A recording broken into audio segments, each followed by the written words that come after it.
Good morning, dear students. I am Mukesh Asthana, teaching you the lesson number 4 of Snapshot.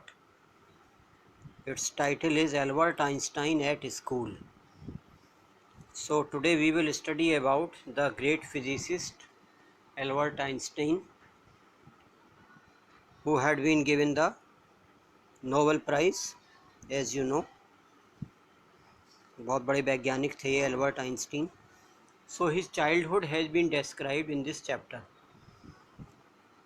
As yesterday I have told you, we do think that the childhood spent by any meticulous student, any talented person, they remain very much talented in their childhood.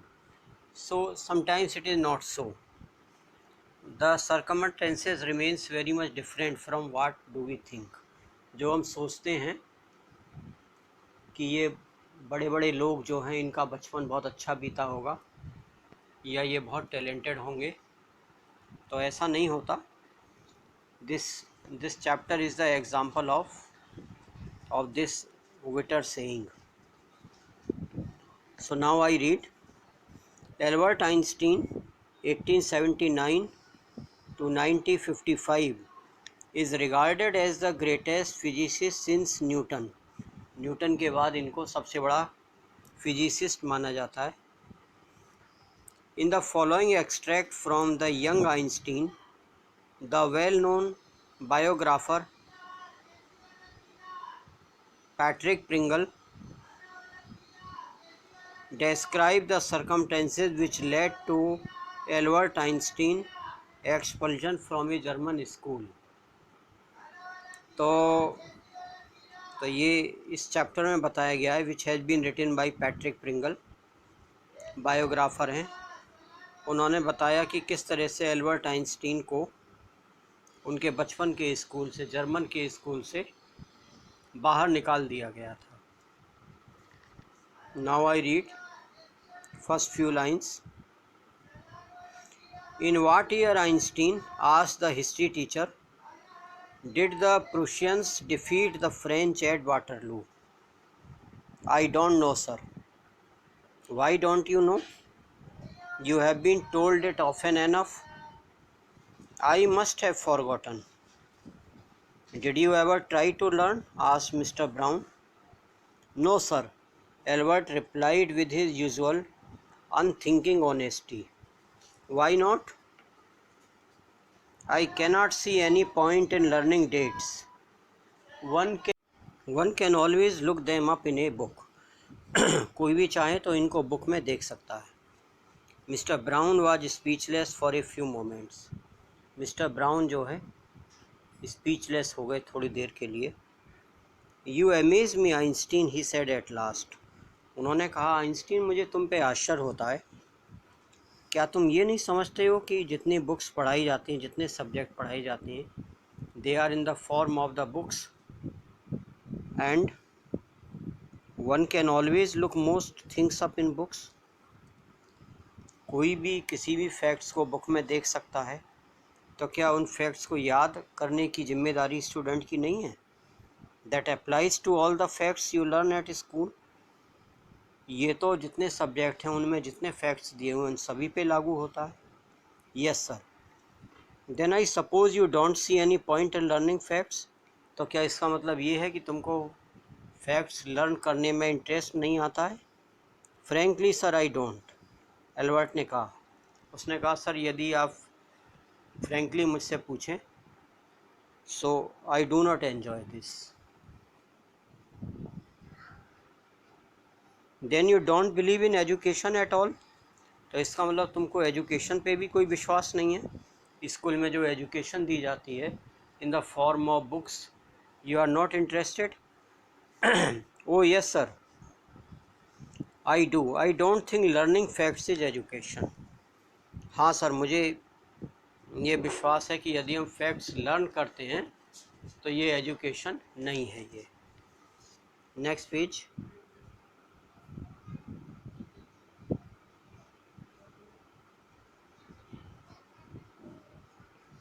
In that case, said the history teacher, with heavy sarcasm. Aryan, Aryan, चलो चलो next page. In that case, said the history teacher with heavy sarcasm, perhaps you will be so kind as to tell the class the Einstein theory of education. तो उस case में इसका मतलब ये हुआ, sarcasm means to make taunt, taunt करते हुए किसी बात को कहना, व्यंग करते हुए। हिस्ट्री टीचर ने ये कहा, इसका मतलब ये हुआ, अच्छा इस केस में फिर आप मुझे, क्या आप काइंड एनफ होंगे, क्या आप पूरी क्लास को ये बताएंगे कि आपकी थ्योरी ऑफ एजुकेशन क्या है, आइंस्टीन थ्योरी ऑफ एजुकेशन क्या है। Albert flushed means he becomes somewhat to become red with a kind of thought। लेकिन हम जानते हैं कि उस समय भले ही एल्बर्ट ने, टीचर ने पूछा कि आप अपनी थ्योरी ऑफ एजुकेशन बताइए, तो वो नहीं बता पाया, लेकिन कुछ ही सालों बाद he had given his theory of relative theory in physics E equal to mc square, for which he got the Nobel Prize. I think it is not fact that matter what ideas, he said. I don't see the point in learning the dates of battle or even which of the armies killed more men. I had been more interested in learning why those soldiers were trying to kill each other. तो आज education जिस पे टिकी हुई है, इस notion पे, जिस आइडियाज़ के ऊपर, मॉडर्न एजुकेशन, कि आप यदि किसी चीज़ को रटते हैं तो so it is not the education, you must be able to understand the fact behind it. उस समय उसने ये बात कही, लेकिन because he had said this thing very time far from that time, so the teacher had made fun of him. उसने कहा कि सर फैक्ट्स मैटर नहीं रखते हैं, आइडियाज़ इम्पॉर्टेंट हैं। मुझे कोई पॉइंट नहीं दिखाई पड़ता कि मैं डेट्स ऑफ बैटल लर्न करूं, या मैं ये सोचूं कि किस आर्मी ने कितने लोगों को मार डाला। मुझे तो इसमें इंटरेस्ट है कि इसके पीछे रीज़न क्या था, why they were trying to kill each other, what was the reason behind it. That's enough, mister Brown eyes were cold and cruel. बहुत हो गया तुम्हारा उपदेश, कहते हुए उनकी आंखें कोल्ड एंड क्रूअल, लाल हो गई गुस्से से।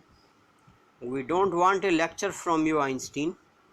You will stay in for an extra period today, although I don't imagine it will do you much good. It wouldn't do the good school any good either. You are a disgrace. I don't know why you continue to come. उसको एक तरह से insult करते हुए उसकी कहा कि मुझे तुमसे कोई लेक्चर नहीं चाहिए मिस्टर आइंस्टीन, और तुम्हारा पनिशमेंट ये है कि आज स्कूल ऑफ हो जाने के बाद भी तुम 1 घंटे रुकोगे। हालांकि मैं ये भी जानता हूँ इससे तुमको कोई फ़र्क नहीं पड़ेगा, it will not do any good of you, और ना ही कोई स्कूल का भला होगा। तुम पूरी तरह से एक डिसग्रेस हो, एक ब्लॉट हो, एक इंसल्ट हो स्कूल के ऊपर, और मैं नहीं जानता कि तुम यहाँ क्या करने आए हो या स्कूल में तुम क्यों रुके हुए हो। It's not my wish sir, Albert pointed out. Albert ने कहा, ये मेरे हाथ में नहीं है sir, my parents had sent me in this school. Then you are an ungrateful boy and ought to be ashamed of yourself. I suggest you ask your father to take you away. तो तुम एक बहुत ही ungrateful, which the person who doesn't think any good about others, और तुमको अपने ऊपर शर्म आनी चाहिए।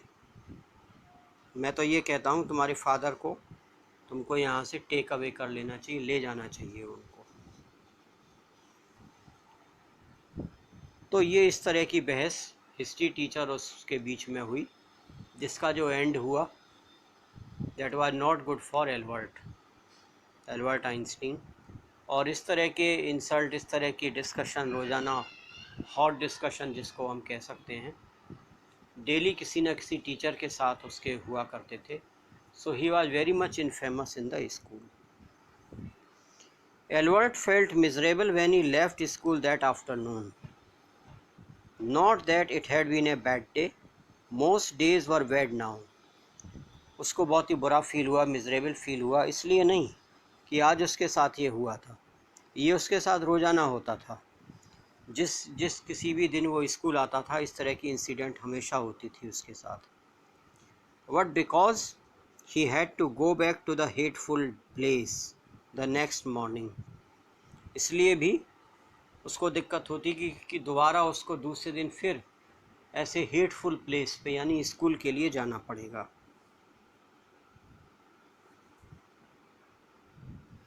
He only wished his father would take him away, but there was no point in even asking. वो तो चाहता ही था कि उसके फादर उसको ले जाएं, निकाल लें यहाँ से, लेकिन उनसे कहने में कोई भी फ़ायदा नहीं था। There was no benefit of insisting his father that he should drew him away from the school. He knew what the answer would be. He would have to stay until he had taken his diploma. वो जानता था ऐसा कुछ कहने से कोई फ़ायदा नहीं है। उसके फादर ने जो डिसाइड कर रखा है कि जब तक उसका डिप्लोमा पूरा नहीं हो जाता, he would not allow him to go away from that place. Going back to his lodging didn't cheer him up. His father had so little money to spare that Albert had been found a room in one of the poorest quarter of Munich.